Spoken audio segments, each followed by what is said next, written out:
Okay, welcome to another lockdown orienteering interview, this time with Simona Aebersold. She's joining us ahead of the junior weekend for lockdown orienteering. Simona is an incredible athlete. She's won 11 junior world championship medals, 9 of them were gold. She has also won 3 senior world medals last year, 2019, of course. And she's won a European medal as a junior. That's a European senior medal as a junior. An incredible career so far, Simona. Thank you for joining us. Thank you very much. Thank you. And Simona, your parents, your father, he was a 3-time world champion back in the early 90s. How much of your upbringing was influenced by people like your parents and by others around you, also people like Simona Nigliluda and Judith Vida, all the flying Swiss girls, and of course Daniel Hubman, all these great names of contemporary or fairly contemporary orienteering. Tell us a little bit about your upbringing, your motivations, and how you got into orienteering like this. Well, it was first of all my father's fault, or yeah, he's the one that brought me to orienteering. So yeah, he's the reason why I'm where I am now. It started all when I was when I was born. So they took me to competitions, and I also did my first children orienteering competitions. With maybe 5 years. So then I started doing orienteering alone when I was about 8 years. Yeah, that was a really big step for me, and I was always looking up to the big names, Simona Nigli, Matthias Kribots, Daniel Hubman.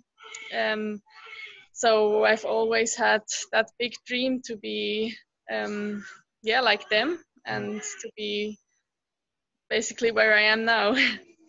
No, incredible. And like I mentioned previously, you've had some really fantastic performances, some fantastic results.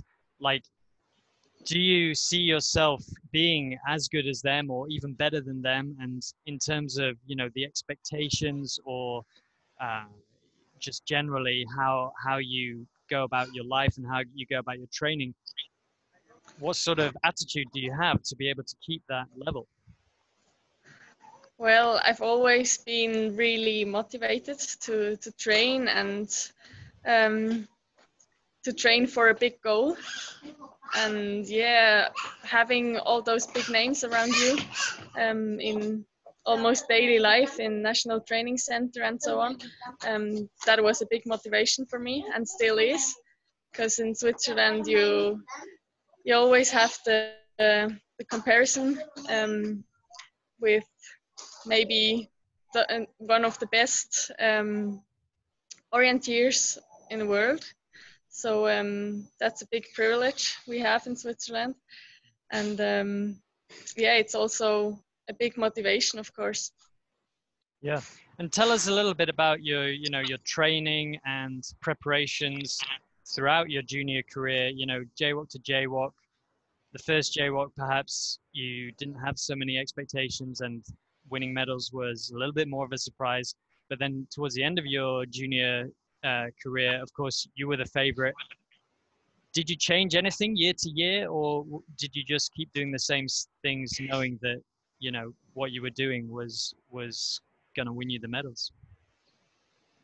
I always had some problems after the first race. The first race was always sprint, at least in my 2 European champs before I started going to JWOC.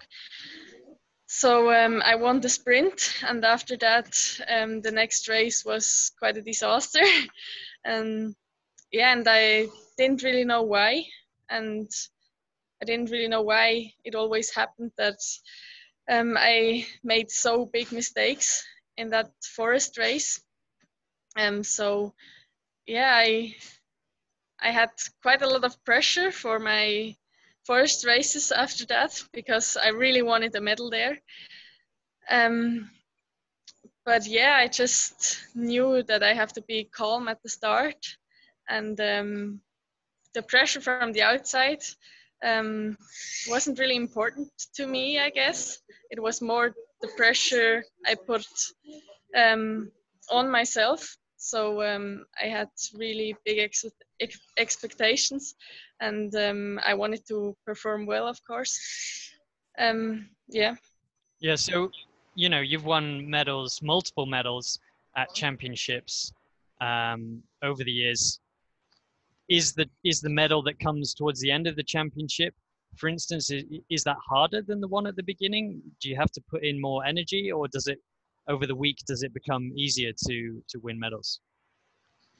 Mm, it's quite difficult to say, but I would say that the first, of course, in Norway, um, that was such a big surprise to me. And but I would say I was always really nervous before the start, so I still am, and I guess that didn't really change after I won the medals. So yeah, I think all the medals were really hard for me to get, but I kind of got used to the preparation maybe, and I knew what to do to perform well. So yeah, that changed, but I guess not the difficulty to win medals. Yeah, because you won a senior medal in the European Championships on home terrain, of course, in 2018 while you were still a junior.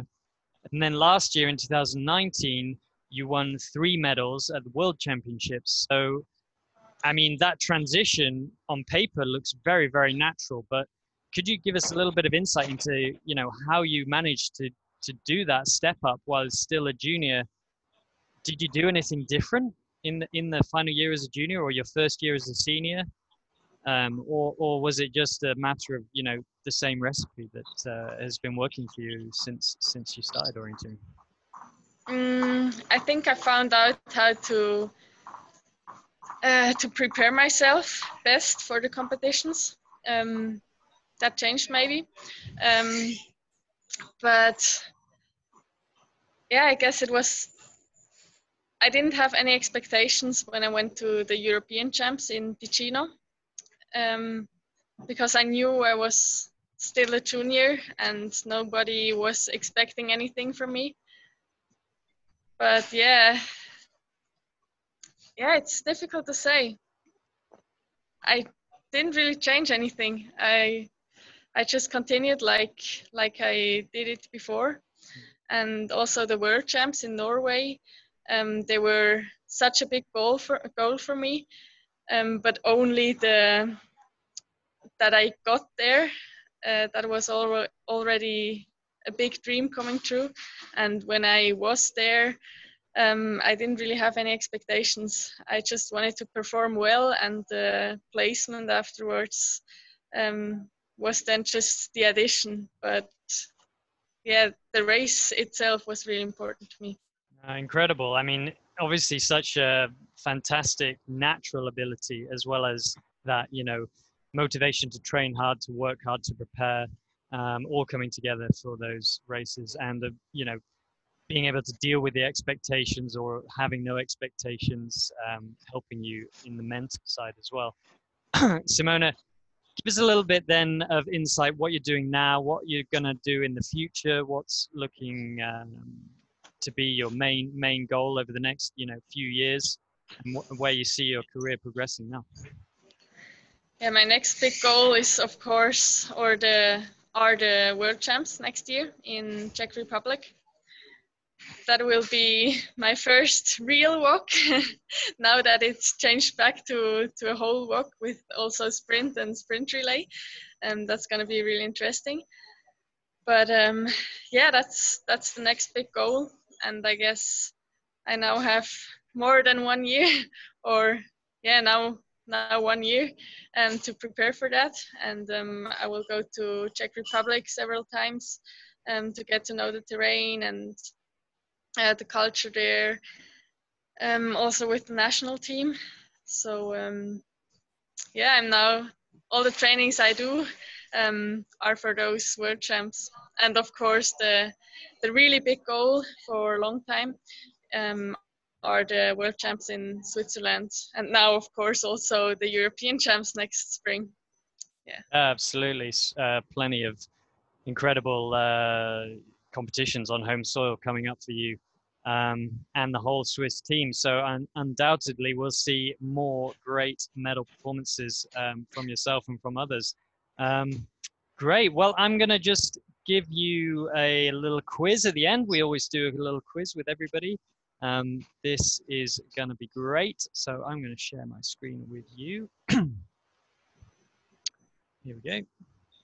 Okie dokie. Well, Simona, I would like you to give me the year and the place here, if you can. Just a little quiz, of course. A little bit of fun. That was in 2015 in Rauland, Norway. It is indeed 2015. So you obviously winning the medal here. Tell us a little bit about this race, if you can. Yeah, it was a really, really big surprise for me to win that gold medal there. I was so nervous before the start. I almost couldn't eat my lunch before it. Yeah, then I started, and it was a really nice race, typical Norway race.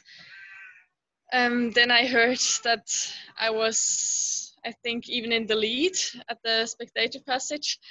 And that was a big surprise for me. And I gave everything I had left for the last loop, where I made some little mistakes. But yeah, in the end, it was enough to win my first gold medal at the European Junior World European Champs. Yeah, no, great to hear you holding it together at the end there. You know, it's so often that you can crack under the pressure, but clearly you're able to deal with an immense amount of pressure very well. So great. All right, let's go to the next one. Here we are, 4 ladies together. That here. was middle distance in Norway last year. Yep. Yes. So, yep. You were only 5 seconds behind Tove. Is that correct? Yeah, that's true. 5 seconds from the gold medal in your first Senior World Championships. Pretty impressive. Yeah. I'm still thinking about it a lot, and I was already asked yesterday if I regret those 5 seconds, but yeah, I was so happy to win a medal there. It was such a big surprise for me, and it was such a big surprise for me to battle with Tuve. So I was so happy back then for the silver medal. Oh, incredible. Right, this one. Hungary. Mm-hmm. Maybe the relay could be. Yeah, I'm not sure myself actually which race in Hungary, but definitely Hungary. We can sort of tell by the map. Yeah, it's one of those. Yes, I guess it's the relay or the long distance. Yeah. Top or flop. It looks like you've just run the long distance. Let's be honest. Well done. Yeah, which year that was? Just remind us. That was 2018. Yeah. Very well done. Very well done. All right, this next one. Of course, not just winning junior world medals. Tumila last year. Mm-hmm. Sweden, of course. That was really nice experience. It's almost as valuable as the world champs. It was just incredible to win such a big relay. It had always been a dream for me to win that big relay, and it came as a big surprise. Yeah, already won it once, so hopefully many more to come. All right. We'll see. Yeah. All right, finally. That was a running competition in Bern, just near my home. I've always been running that competition. Also last year or the year before. It's always the same competition, and Yeah, it's great to be there with all the spectators and during the big city in Bern. Yes. Yeah. No, that's really cool. And this picture, of course, from all the way back in 2007. So, yeah. Ooh. Did you always know that you were, you know, you wanted to run? Did you do any other sports when you were younger, or was it just you loved running, you loved being in the forest, you loved being in the nature, and that was what inspired you? Yeah, it was. Most of it was running. I was running with my parents, or first we were hiking, then that got too boring, then we were running. And yeah, I started gymnastics in first grade. So I had been doing this for 8 years before I stopped. So yeah, that was another sport. But yeah, in the end, I didn't really like it anymore because it was too boring. It was always the same. And that's what I like with orienteering, that you always get a new challenge and don't know at the start what you expect. Or yeah, you have your expectations, but it's never your expectations. Yeah, I did lots of biking and cross country skiing, but never as much as orienteering. No, and just finally, then, could you just sum up what orienteering has given to you, or what orienteering means to you, in just one word? I guess it's always almost like a lifestyle for me. Yeah, lifestyle. It's Mhm. always a new challenge, and I like that. Yeah. No, fantastic. Well, thank you, Simona, for joining us today. Thank you. And yeah, all the best for the future. Of course, you have many, many fans already, but tell us before you go where people can find you, where people can follow you when you're not on the top of a results list on the internet. Yeah, my website is www.simonaebersold.ch. So there you find all my informations, and of course Instagram, my profile also Simona Aebersold, and on Facebook of course, but mostly on Instagram. So everyone who wants to follow me, yeah, Instagram is maybe the best source for information. Definitely, I would recommend it. Everybody watching, follow along on Instagram. Also, follow us along, that's Lockdown Orienteering. Follow us along on Twitter and on Facebook for all the updates that we are putting out. Best of luck if you're competing this weekend in the competitions. That's everything from me. Thank you, Simona, for joining us again. All the best with the future. Thank you. Thank Goodbye. you.